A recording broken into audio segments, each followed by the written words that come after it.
Hi everyone, welcome inside our CBC Sports digital studio. My name is Mackenzie and I am thrilled to be joined by someone who is a bit of a Swiss Army knife in the sports media world. He is an author, an analyst, and one of the most recognizable voices in hockey media. Steve, you've got the book there. We'll get to that in a moment, but thank you so much for joining me. Thank you. I don't know about recognizable, definitely loudest. Loudest, Yeah. Recognizable face, I think both count. Sure. Listen, you are known for your infamous hockey rants, your analysis, your podcast, but you're stepping into a bit of a different role as a celebrity panelist for Canada Reads 2026. So let's get into that. What sort of attracted you to this experience and what sort of excites you about the opportunity? Well, you know, I've written a couple books, so I've dabbled in everything, but like I have a real hard time calling myself an author because I find I've done it. That doesn't mean I found it easy, and it doesn't mean it came naturally. So when I was approached to do Canada Reads, it was great, and we had many great conversations. But they're like, "Well, what book do you want to do?" And I listed a ton of books, and I realized, you know, I got to diversify what I'm reading here because after a lifetime of loving fiction and stuff like that, I had just been doing nearly exclusively like hockey biographies, hockey autobiographies, hockey. Now, Searching for Terry Punch-Out is obviously hockey, but it's a novel and it's fiction, and it stood out to me as something I could champion on this show. And it is the fictional hockey novel written by an author from Nova Scotia that everyone is reading right now. Okay, you go. Is it not? Absolutely. It not? Is that? Absolutely. Oh, that's a different one? Oh, it's a different one. They're telling me it's Heated Rivalry, is it called? Oh my God. Heated Rivalry, is it called? Okay, Steve, I'll get around to it. I'll get around to it. I don't know. I was going to let you out on that, but you brought it up yourself. That's too good. Yeah. Okay, well, let's dive into this book a little bit more because it's a big deal. You chose Searching for Terry Punch-Out, and you got to defend and advocate for it on the national stage. As you said, it is about a hockey player, but from what I can tell, it delves into a relationship between a father and son. So knowing, you have to really stand behind it, what sort of excites you about that? What excites me is people get to learn about these themes and experience these themes the same way that I have to experience so many things in life. And I think a lot of Canadians can relate. Like, there will be a kid who's a picky eater, and so you got to grind up vitamins and hide them in their applesauce. For Canadians, hockey's that applesauce. Like, if we're going to learn anything, if we're going to consume anything, it's got to be mixed into hockey. Like, Americans don't believe me when I tell them, we use hockey to sell bread, literally bread. We have bread commercials, right? But the theme for this year is building bridges, or a book to build bridges. And while it's a hockey book, it's a book about building bridges or rebuilding bridges with the place you're from, with your community, with your friends, with your family, and most importantly, with yourself. But again, if I were to pitch that to you and tell you that's what this book is about, you might be like, that's a little heavy. So that's why we got to mix in the applesauce. I like that. Hockey as applesauce. It makes everything more digestible, I think. It's sweet, great fiber. What's not to like? What's not to like? What's not to like? You told me a few minutes ago that you struggle to call yourself an author. You're going to have to get used to that real soon. Okay. My mom loves it. I'm sure this she poor does. lady had to try to explain what I did. Like, I started YouTubing in 2007, right? My She's poor so mother confused. Oh, gosh. had to make it sound like her son wasn't unemployed for a very long time. And so when my first book came out, like, I was Author. like, just say I wrote a book. Just say author. Yeah. Your mom's like, thank goodness. 100%. Finally. Okay, well, let's talk about your experience becoming an author. You have 2 books out, the first of which came in 2019. This team is ruining my life, but I love them. And then more recently in 2024, Hockey Rants and Raves. This is obviously a very large part of your professional career now. What was that process like for you? Oh, man. 2 very different books in terms of process. So this team is ruining my life, which, by the way, I wore a Leafs jersey on the cover of that book. Saw that, yeah. I had to get the Leafs permission to do that. So I asked them, they said it shouldn't be a problem. Out of curiosity, what's the title of the book?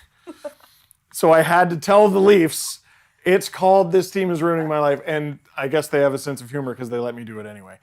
But the process for that, because it's autobiographical, I wrote about my life, my early career. I had to write my life down in order.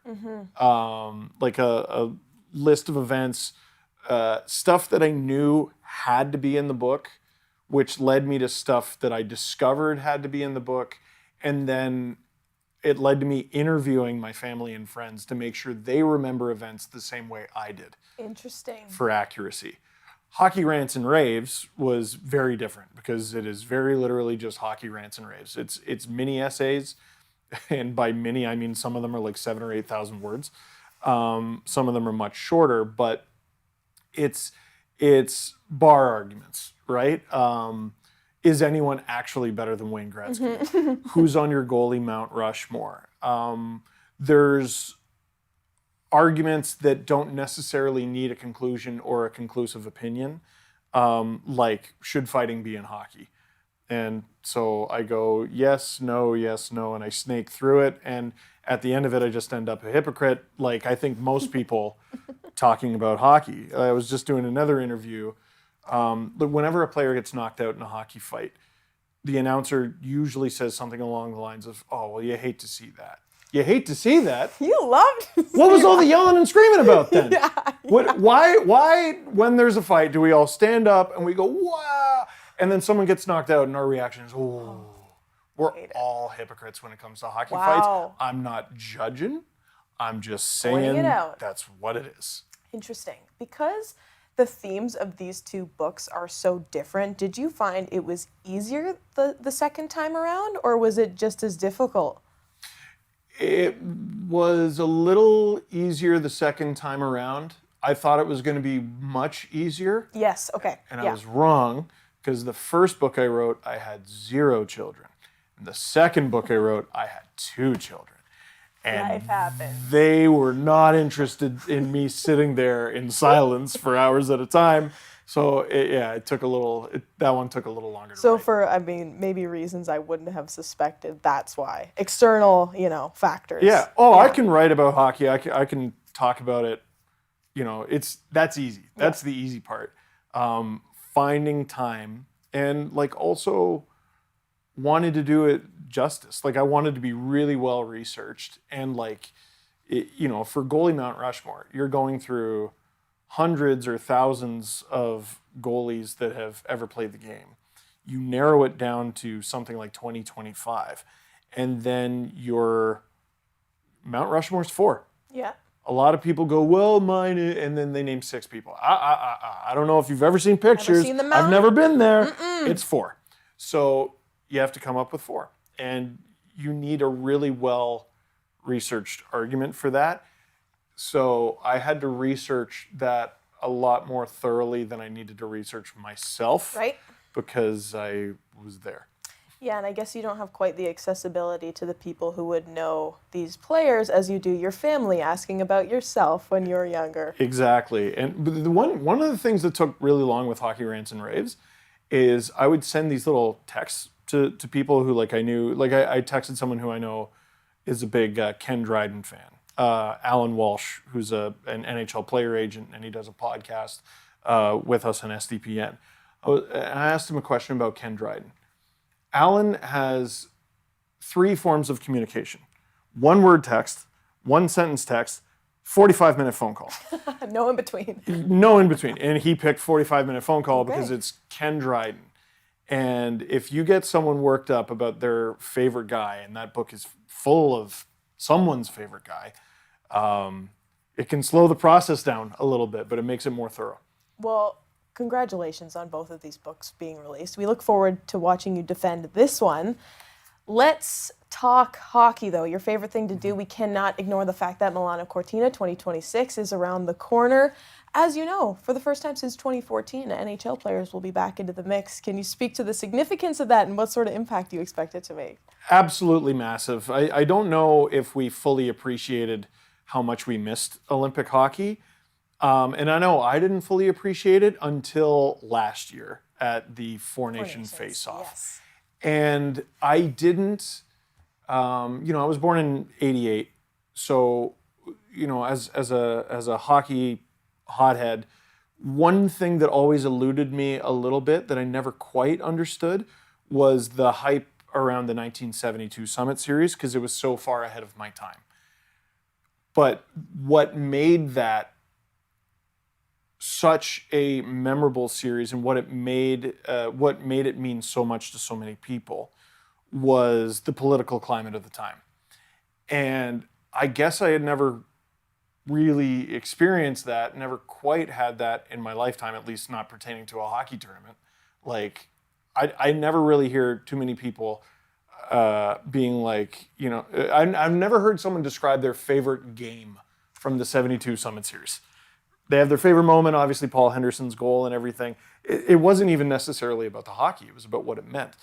And Four Nation Face-Off ended up turning into that, right? And the moment the tournament ended, everyone's attention turned to the Olympics. Mm-hmm, mm-hmm. And I think we all wanted Olympic hockey with NHL players in it more than we wanted our next breath. And a lot of guys are, dropping because of injuries. That's going to give other people opportunities. It's unfortunate for the people who have to drop out, but it also adds to the intrigue. And, who knows, maybe a country like Czechia, like Lucas Dostal is completely standing on his head for the Ducks. Maybe they pull a 1998 and surprise everyone. You got to give me an opportunity to ask the questions before you answer them, all right? I got to cut you off sorry. Sorry. Let's talk about your reaction when you saw the roster announcement, though. You just alluded to the fact that they've got some injuries, but some players potentially stepping up. What stood out to you? I was surprised. So Canada had more reason than anyone to go with their own confirmation bias, right? We won. We don't need to make any changes, right? But they did. Scratching Sam Bennett from the roster was very surprising to me. He didn't play every game at the Four Nation Face-Off, but he scored for you in the final and then went on to win playoff MVP. You can't really get a better big game resume than that. Not to mention he's a back-to-back Stanley Cup champion. So he doesn't make it. And everything we were fed in the months that led up to the roster announcement was this team's not totally sold on Nick Suzuki. No matter how good he is, and he's had an incredible season, he's really developed his two-way game. And, when I was sort of coming up with my own roster, I would leave him off, and a lot of Habs fans would get upset, and they're like, what do you have against Nick Suzuki? And I'm like, it's not that I have anything against him, it's just that I don't think they're going to use him. Yeah. And now they are. So that was pretty cool. I don't know what the Team USA's justification for leaving off all three of Lane Hudson, Cole Caulfield, and Jason Robertson is. I have no idea what they have against those players. I think that's really strange. And for poor Team Sweden, someone's going to have to step up because half the roster's gone. Right. Yeah. Right. You referred to the Four Nations, and I think that's really important here because we wanted Olympic hockey more than our next breath after we watched that. Yeah. When you think about that Canada-USA game, how the gloves were dropped 2 seconds into the Right game. away. Yeah. Do you expect something similar? And in that vein, do you think Sam Bennett will be especially missed? Oh boy. He could end up there anyway. This is why I'm not totally writing him off. Because there's a lot of hockey game and sore joints between now and the first game. I would be somewhat unsurprised if Olympic hockey followed in the same vein as Four Nation Face-Off. And I think too many people are writing off Olympic hockey as this separate thing. So Olympic hockey, obviously, you're not allowed to fight. Yeah. You're technically not allowed to fight in any hockey. That's what the penalty's for. But you get kicked out of the game. Yeah. A lot of the officials going over for these games are NHL officials. And George Peros, who's the head of the Department of Player Safety, is going to be helping out with the Olympic Games. I would not be overly stunned if there was a fight at these Olympics. Now, what would the consequences be? Great question. I don't think you drop the gloves without having some sort of reassurance that it's not going to end your Olympics. But I'm trying to think of the last Olympic event, summer or winter, where an athlete threw punches at another one and wasn't immediately disqualified. Yeah, get out. You're done. Yeah. No, obviously there's like boxing and, and stuff. That's an exception. It's literally a punching contest. Okay. Whereas, hockey is hockey. It's this different thing. But again, it comes around to the argument, well, it's part of the game. Right. I think we're going to find out how to see part of that. the game it is. You hate to see it. Yeah. You hate to see it. Right? Okay, Steve, let's wrap this up. We're going to put you in the hot seat before we finish. Okay. Final prediction. Oh, don't do it. I'm sorry. Don't do it. I do truly believe Canada has the best roster. I'm going into these Olympics with these same concerns about Canada I had going into the Four Nation face-off.